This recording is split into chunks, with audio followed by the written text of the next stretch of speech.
Today, primarily, we are focusing on IELTS. This is basically International English Language Testing System. So, as the name suggests, this is a kind of skill-oriented test. Like your skills are tested. When we talk about language, it could be any language, Urdu, English. Here, we need to understand that speaking is a productive module. So production requires the kind of productivity on your side because there are two skills which are receptive and two are productive. So receptive skills are listening and reading, and speaking and writing are productive. So which require productivity on the part of the speaker or the writer. In today's lecture, we would be discussing the pattern of IELTS interview and how it goes, and the do's and don'ts, everything which can be handy for you. We start off with, basic parts. Basically, this is divided into three different parts. Okay. Part one is known as familiar topics.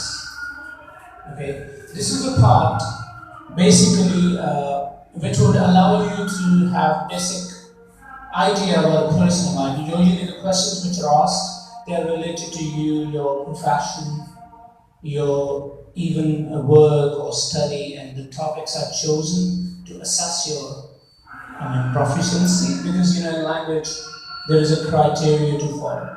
So 4 areas are assessed.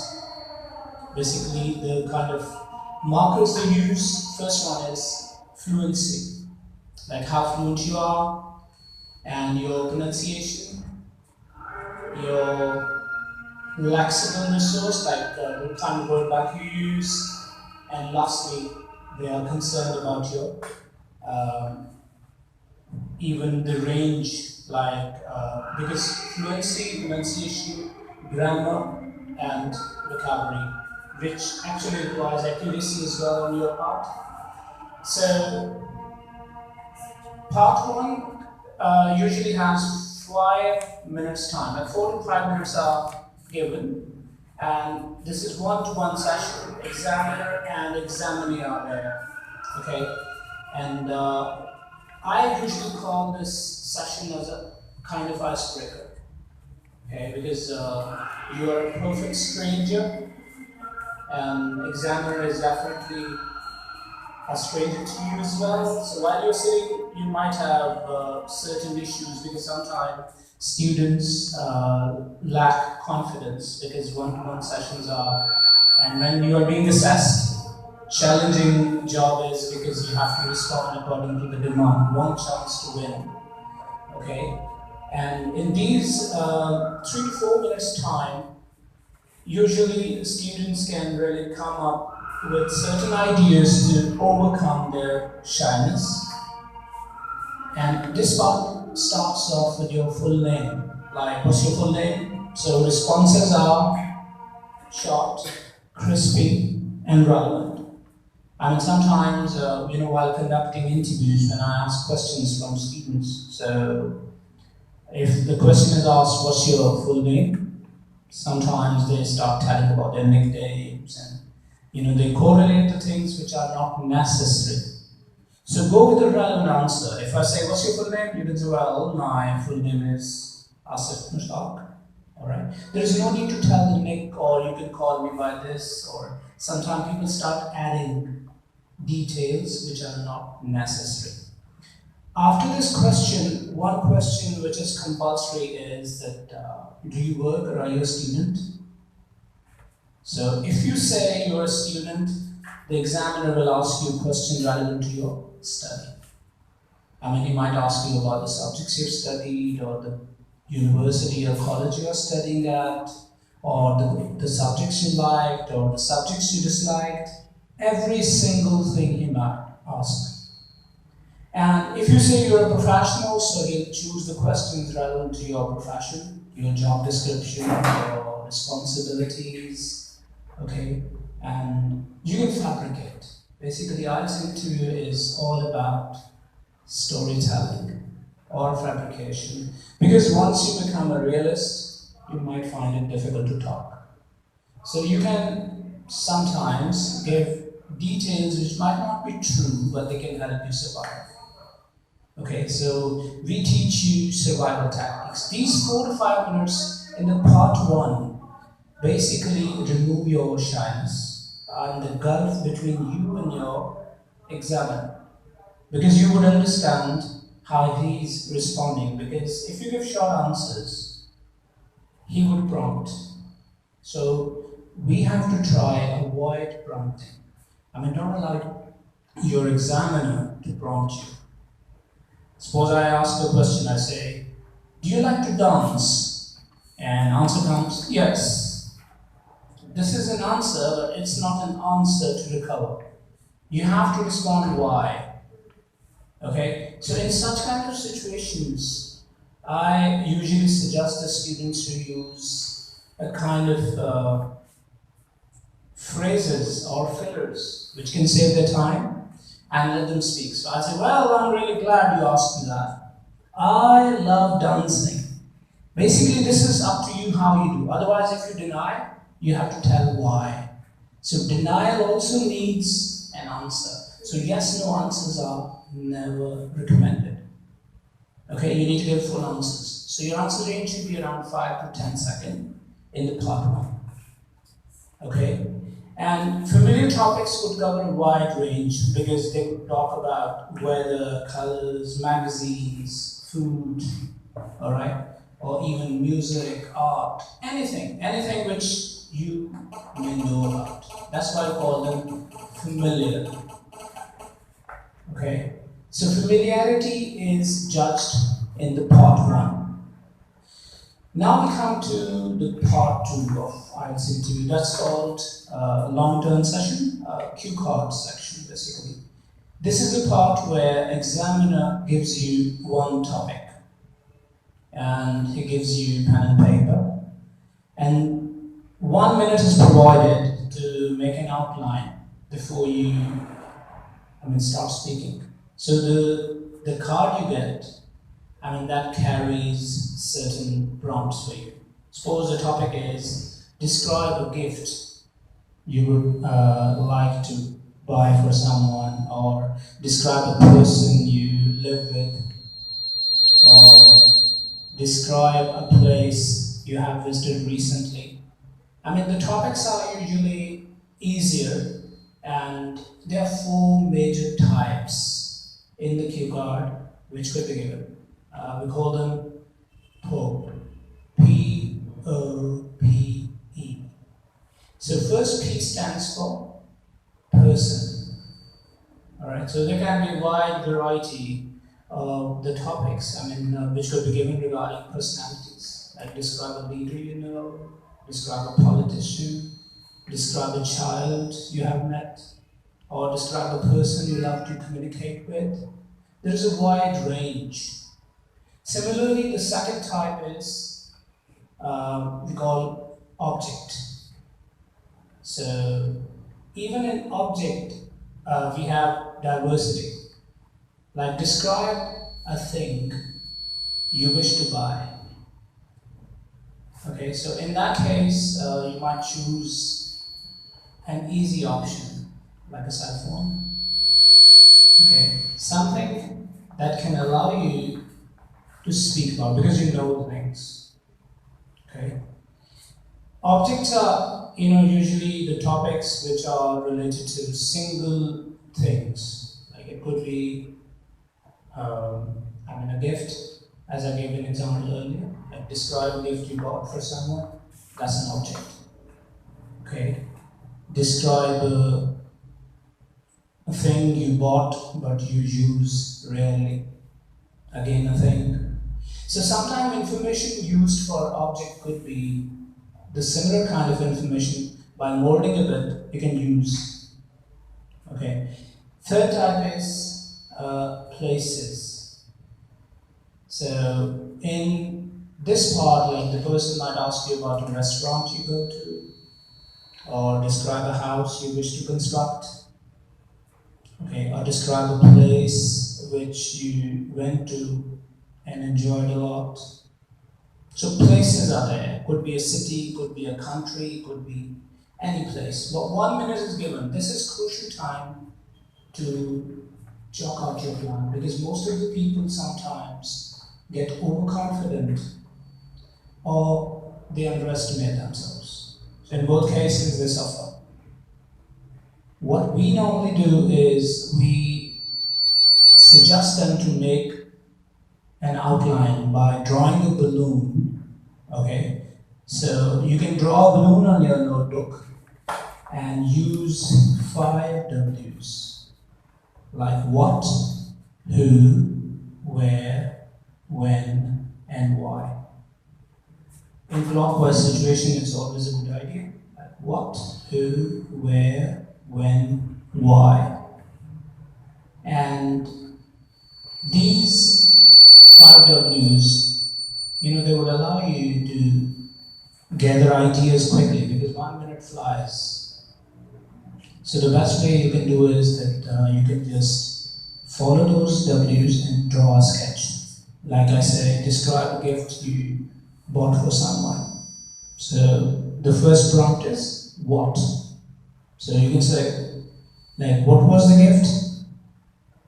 A perfume, maybe, or it could be a chocolate. All right, choice is yours, what you buy, but you have to tell what was the gift, who you bought for, or who you bought it with. So W's are handy to chalk out your plan. Where you bought it from, and when you bought it, why you bought it. Okay, so reason. These 5 W's can chalk out your plan quickly. And while speaking, you need to look back. Sometimes we know things and we don't even bother to look back to the outline we have made. I think it's a suicidal attempt. Because once you have made an outline, you need to follow your plan, even you're 100% sure. Because 2 minutes are not really enough to assess you. But within 2 minutes, you need to give your best. And that can only be possible when you are using those 5 W's in sequence. Okay, and you can chalk out your plan well.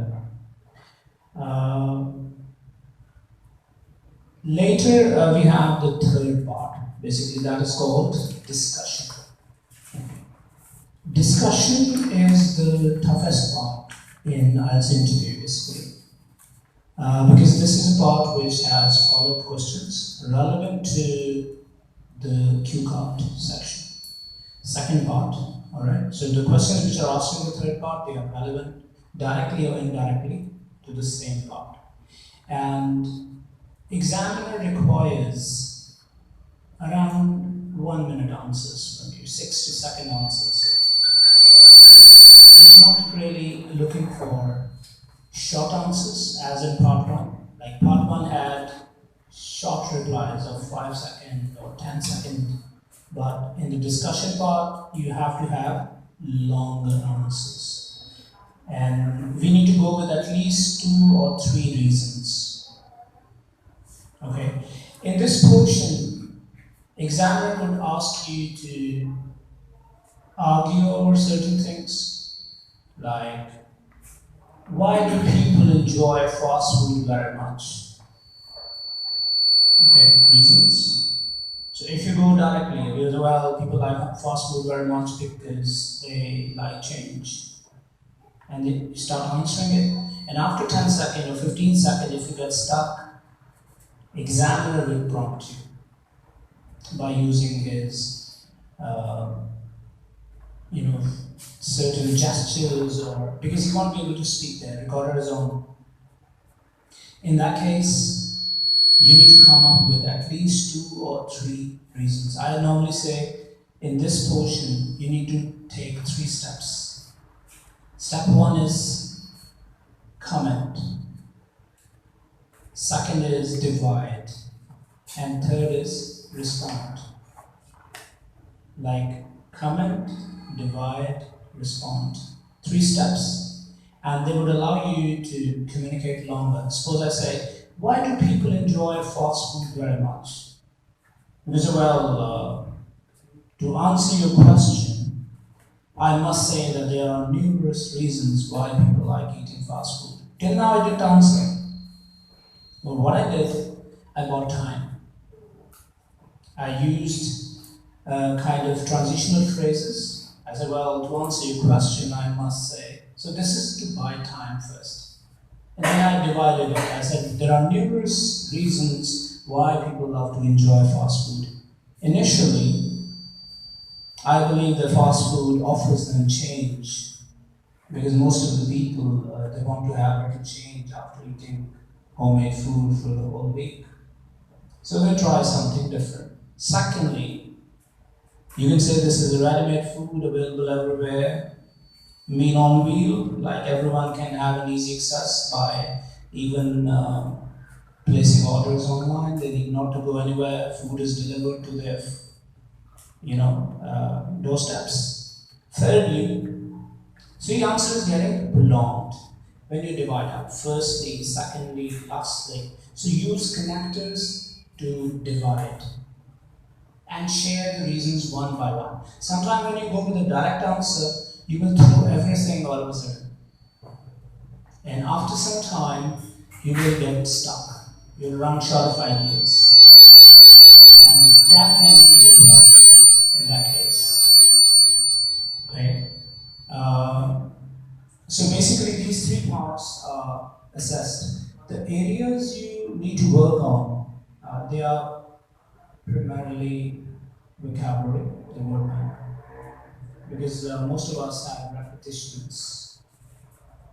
So when we start speaking, we usually have issues with the word bank, so we run short of the vocabulary we could use to have diversity, because each one has 9 bands. So 9 for fluency, 9 for grammar, 9 for pronunciation, and 9 for the kind of vocabulary you need to use. So examiner, while assessing you, first ranks you individually. Okay, out of 9s, he gives you the score. And later on, he gives you overall band. And in speaking, I've seen 8.5 many times. Reason is because we try to keep the things irrelevant. And because while giving an interview, you are walking on a tightrope. You don't have chances to take. All right, you can just deliver what you're supposed to deliver within short span of time, and this can only be conquered once you know what you're doing. And this is not a rocket science to conquer that, because you can overcome these things through rehearsal. Okay, and there are 3 things which can polish your language. The first one is practice. Second one is practice. And third one is practice. Drill is the only key. I mean, I always say when you're weak in something, overcome your weaknesses. Make your weaknesses your strengths. I was weak in English and I'm your teacher now. Okay? And this is, nobody would believe if I tell, but that's a long story. Life gives you chances.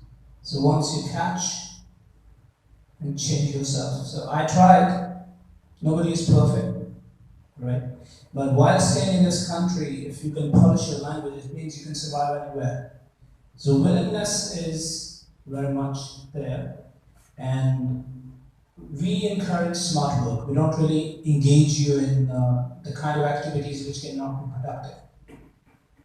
We encourage smart learning by sharing tips, techniques which save your time, which save you. Okay, so in general, if someone wants to conquer, the only issue is the translation method. We normally translate things from our mother tongue to Urdu sometimes, like I'm a Punjabi, so if I have to say something, first of all, I'll just develop my thought patterns in Punjabi, then from Punjabi to Urdu, and from Urdu to English. Like English is the third choice for me, and that becomes difficult. So what I suggest is that you should think in English. Okay, because thinking in English should be a quick process. I have to go. Why should I think in Punjabi first? Main jana hai. Then I say, mujhe jana hai. And then third option comes that I have to go. So why don't I try thinking in English? Use the same language.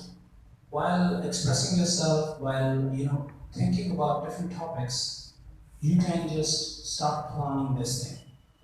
And quality listening is the key. Okay, because most of our youngsters confuse American accent and British accent. And they believe that American accent is easy and British accent is difficult, or sometimes they say British accent is easy and American accent is difficult. Is there any clue, is there any tip to recognize which one is British or American or neutral?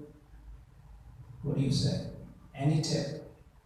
Any idea, like if I want to recognize, how could I? Their accents? Like they use slang, Americans use slang a lot. Slangs are used by Britishers more than Americans, I guess, because this is their language. Because if you go to Irish people, or Scottish, you won't be able to understand. Even a person like me, finds it hard to listen. The reason is because dialects are there. Alright, dialects are so many, even in Urdu, Punjabi, in another tongue. There are certain sounds. Basically, if you want to recognize and you want to see the note or differentiate between, the first thing is that Britishers, they would never utter the r sound at the end of a word, mostly. Okay, like car, they would never say car. Americans pronounce r consciously. It will be audible to you. Sir. Alright, they would never say sir. Car. Alright, British will say car, and American car. There are certain sounds that change into, like we say, British will say, I can't do it. So they will, I can do it. Alright, they change. Then all sound changes into our sound. Like, I want to talk to you, so I want to talk to you.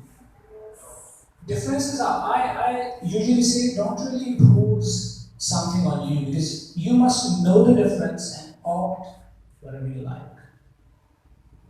Okay? Because English belongs to none. It's not something you should be proud of or you should be worried of.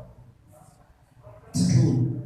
It's a need. Most of you are not here because of passion, right? You're here for need.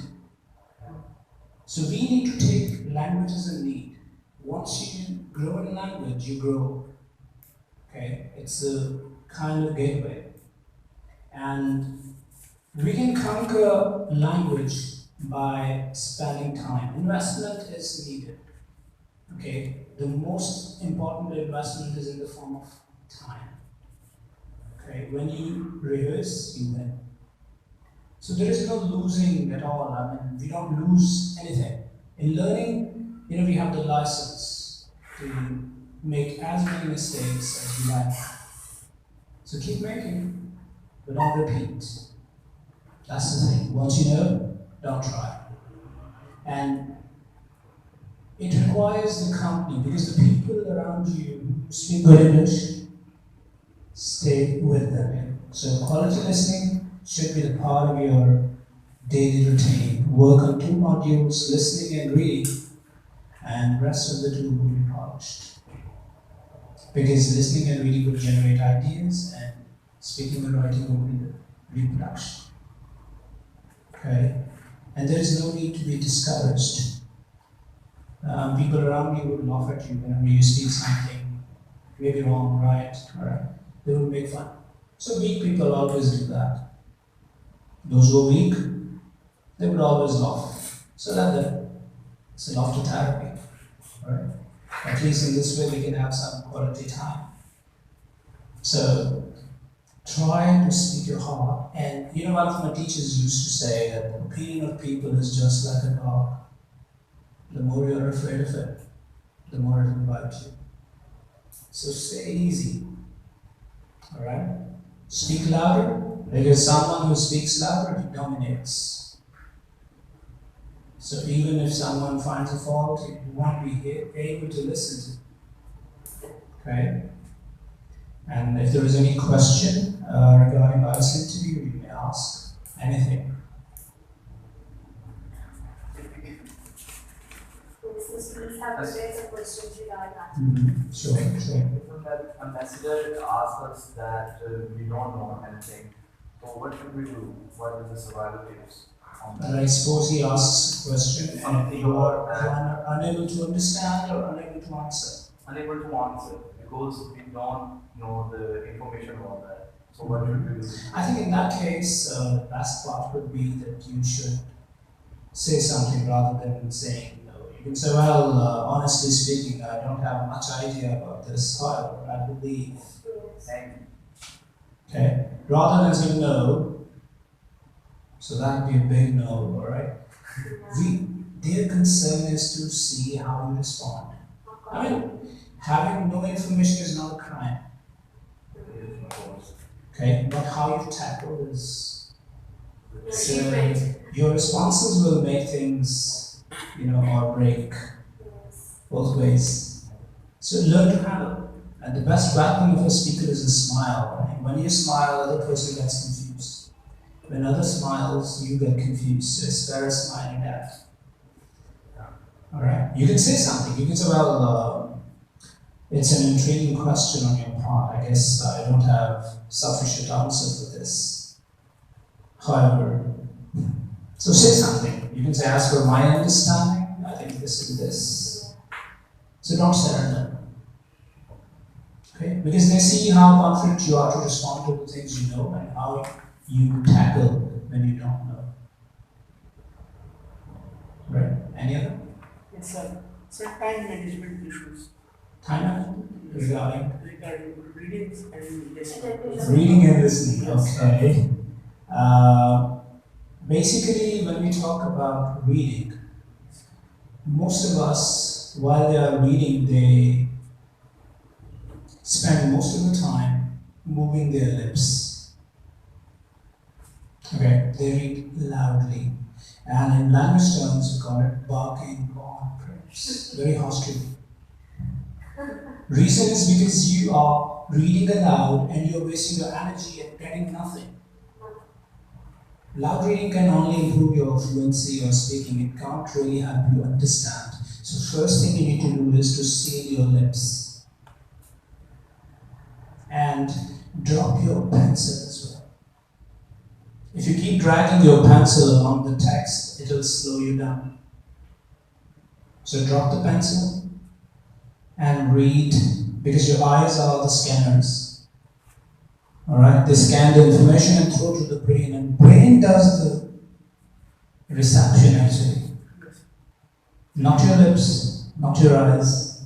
So you would be wasting your energy. Secondly, when you are doing the reading, put something sweet in mouth. Okay, because your brain only gets energy through sugar. Yes, you understand. And that keeps you energetic. That's why the people who learn Quran by heart, they eat halwa a lot. Yes. There is a logic, alright? Because that's the cheapest form available to them in bulk. So you can offer them chocolates, they will. Okay? Because mental activity requires something in the form of sugar.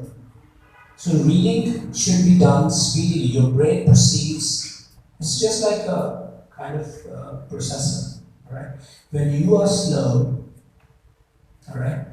So if your RAM is not really functioning, definitely information will be slow because you have to read twice or thrice to understand. But if you read quickly, you will grab it. Okay? Because don't entangle yourself in the difficult words or phrases which you encounter. Keep talking. Alright? Keep reading. And sometimes you need to just scan the information. Sense it. I say approach to the sense. So don't really get worried about difficult words. Sense it. You won't have dictionaries with you. Right? And in listening, you have to focus on stressed words. Okay? Without being stressed, I mean, you need to catch those words which are being stressed by the speaker. And they are always in the high notes. I usually give an example of crackers. You know, in childhood we used to play with crackers. Yes, sir. And they are thrown into the air. Okay, so those answers are thrown into the air. The speaker always stresses those words so that you can catch. But you keep catching other words which are not stressed. Okay? So we have to only focus on stressed words. 4 types of words are stressed in English. Noun, verb, adjective, adverb. These are the only 4 types which are always stressed consciously or unconsciously. And when you talk about IELTS listening, your nouns are the answers mostly. Okay, so you have to focus on the pitch. Alright, if it's louder, it means answer is expected. So they'll say box of chocolate. So he would never say box of chocolate. Tone is the indication that answer is coming. And you need to stay busy. I mean, if you keep writing answers, you will catch. If you wait, you miss. Okay? So in listening, particularly in MCQs, when you're targeting certain things, you need to understand the question clearly and focus on the conversation you're listening rather than options A, B, C. Keep writing the words which are being stressed and you'll catch them. Okay? Yeah? Sir, I do not understand about the A, B, C, D options. So the reason is you can mark when time is given, Yes, sir. but don't look at them when recording is played. Because you might get distracted in 2 things. First, you need to understand the conversation. Second, you need to grab the option. So you forget to understand. So concentrate on the conversation, and anything he stresses, keep writing on the side of that MCQ question. And on the basis of your understanding, you can mark. Sir, in the starting time, they will say now, look at question number 10 to 15. What should I read? So in those, 30 seconds, you need to just mark the keywords in the questions. Correct? Just focus on the keywords. Particularly what is coming after the blank or before the blank, because sometimes fill in the blanks are there. So prepositions or articles or even verbs are indication that noun has to be the answer. Okay? And this comes through drill. There is an app I would request you to download. That's BBC 6 Minutes English. I mean, you need to download BBC 6 Minutes English and start listening to that app because it carries recordings along with the tape script. So other than looking at the tape script, you need to catch those words which are being stressed. Okay? So the first thing is, man is to conquer everything. Okay? Man is not to be conquered. So when you have the approach which is daring, then either you can say, well, I can't do it. Another approach is, why can't I? So that second approach is lovely because when you are daring, you start catching. Okay? What if it goes wrong? Nothing. Because drills are the requirement. If you just set it up, you lose. So I always say that we don't fail. Either we learn or we win. So there is nothing to lose in that case. Okay? And fail means first attempt in learning. So when you fail, you get up, you try, retry, keep trying. Okay? And the best example is, that hadith, when a person says, I don't know, he knows the half of it. So the job is done. When you accept, you don't know, you start learning. So everybody is a learner. Right? Any other question? Sir, I think in English, but I need some time to elaborate on that. So what should I do, sir? Because I have a fear that I will. That's what I'm saying. Start thinking in English. Okay? And listen to quality English. Because the more you listen, seasons are the best option. Those people who have time, young people have a lot of time, right? So they can watch seasons or movies or animated movies as a good start. Like you can start off with them. Or you can watch seasons. There are certain seasons. So you would listen to different dialects, accents, you'll have familiarity, your ears will be tamed. And it is conquered. Right. Hope things are clear? Alright. And it's a very short time, but I'll try to give some idea. Thank you very much for your So last presence. Yeah. So most of the people say that as compared to British consultants, EEO is better. Okay, this is a question I've been listening to for the last almost 16 years. Right? Just an example is you have to convince me and I'll accept that they really give you some favor. Just imagine we are classmates, right? We are doing some degree from Punjab University. And when the time comes, your examination hall is FC, mine is Punjab University examination halls. Who would mark the papers? University, right? It means the centers have nothing to do with the marking, or they do have. No. Cambridge has them as partners. And they are working with Cambridge as partners, they provide you the services as we are providing you the services here. Like you just come, you sit in the exam, you get it done, and afterwards feedback is given to you. Cambridge determines everything. Same criteria is there. I served as an examiner, alright, I worked with Cambridge, and I knew the pattern, how things go, because everything is provided. And you can, even in the speaking session when you are assessed, examiner cannot even say thank you if it's not written. So they are not biased. Training is same, assessment of examiner is same. Every year they have to give assessments. If they fail, they cannot continue. Okay, so these are rumors. Those who don't work, they keep claiming things. Sometimes it happens you give exam from British Council and you don't get the desired score. Second time you attempt and you get the desired score. Who should be given the credit? To you or the AEO? You, because this time you worked hard. So work. Basic thing is preparation, because if you are committed, things are easy. Otherwise, it will be otherwise. Okay? Yeah. The writing section is very difficult. Always our marks are less in writing. That's one has Reason is because people take writing easy. Okay, and that takes them easy too. And there are certain do's and don'ts about writing because it's a whole lecture. Basically, that's the, you can say, trickiest part in IELTS. Other than reading. Because reading and writing are interlinked. So we are not good readers as a nation. And because of that, writing also suffers. But again, there are certain things, certain templates, examiner wishes to see.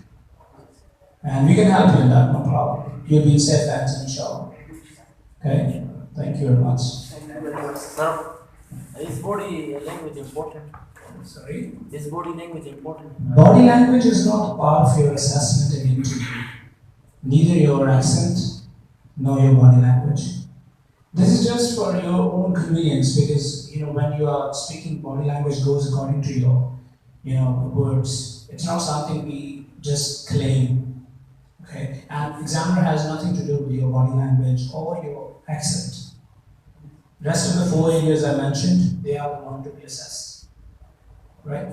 Thank you, sir. And Pashto speakers have an edge, that they can speak very fluently. Okay. Once they speak English, they have the edge for this. I had, classmates in Namal and Islamabad when I used to learn language. So they had, great fluency because of it. So use it.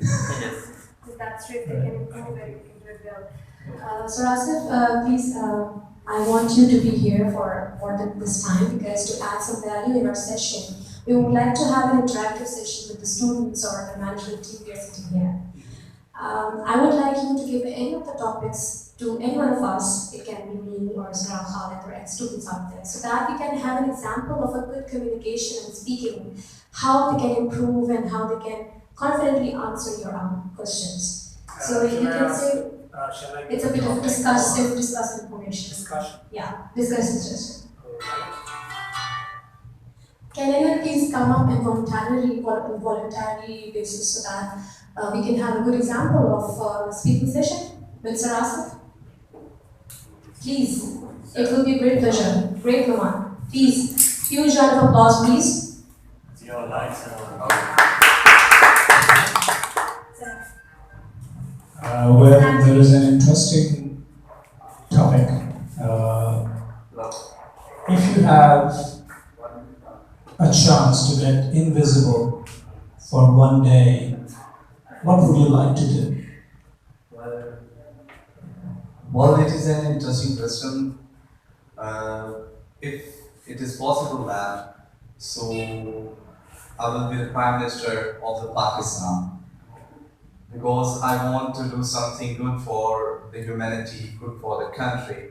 So that's why I'm choosing that option, that I'm being the Prime Minister of Pakistan and doing such good things for the humanity, for the peoples, for the prosperity of the peoples. So this is the, I wish that. Thank you. Any more questions? Anyone else? Please stand in front of the camera. We want you in front of the camera. Okay. Yeah. Um, In front of us. Okay, describe a restaurant you like to go to. You have 1 minute. My name is Yola, and I am electrical engineer. So I want to recently go to a restaurant with my friend, made for business at the one restaurant in our homeland. And I went there and he invited me for the first day and test the food and varieties. And I went there and I liked their dishes, what they served to me, and I appreciate their efforts. Basically, when challenge comes, like there's 2 minutes to speak on, so we sometimes get shaky. If you follow the plan and 5 W's, it could be much easier because you need to focus on the structure of the question first. Like describe a restaurant you go to. So it wasn't past something you could tell that I go every week, and you could mention the location.